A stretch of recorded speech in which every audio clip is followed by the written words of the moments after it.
Coming straight for us! Got the basement here? I just heard the Oakfield siren, storm sirens go off. And hear my radio in the kitchen, and really were warning us that a tornado was indeed heading toward Oakfield, and we were going to be hit.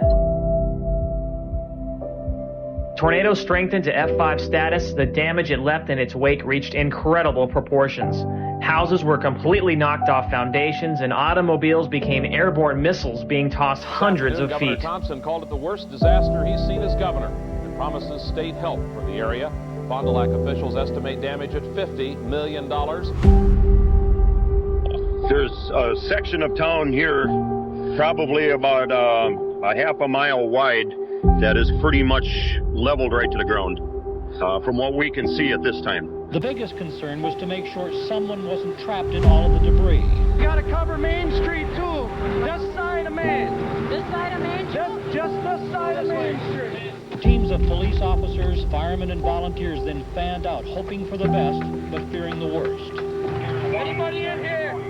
And 160 families were affected, more than 40 homes completely destroyed. Farms and houses in both Marytown and Oakfield are destroyed. This is the city of Oakfield, and this is what used to be the Friday Canning Company. The building was obliterated by last night's twister. If this would have happened a week later, we'd have had a lot of people killed. The tornado that devastated the village of Oakfield was the strongest. In fact, it was the strongest since the Barneville tornado in 1984 and one of the most powerful to ever hit the Veered state. a little bit to the south and went right straight through the middle of town. Took the churches and everything, candy factory and houses and everything in its path. The tornado struck just after 7 o'clock coming from the west, and as you can see here, this was a candy factory, completely level. You turn behind us, rows and rows of homes leveled. This home here, the roof gone.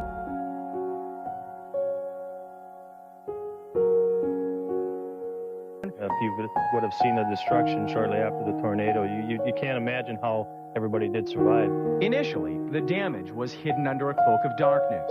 But when dawn broke, it was painfully obvious. Almost 50 homes gone, another 100 or so damaged.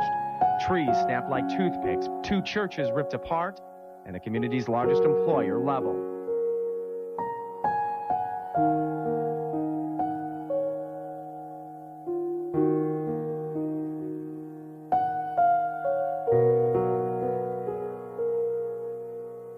When I saw light in the basement, I knew there wasn't much about us.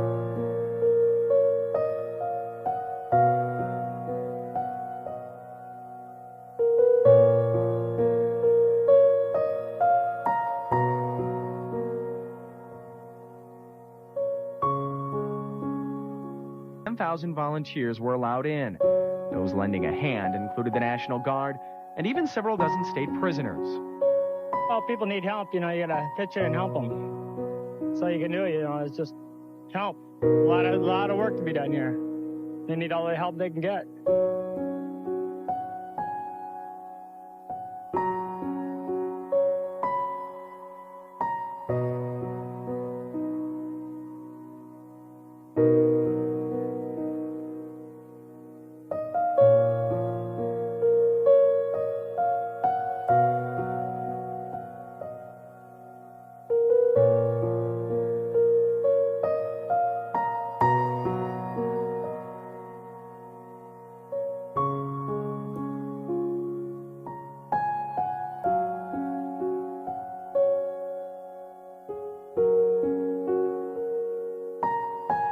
Our community is really strong knitted. I think this town will go up pretty fast.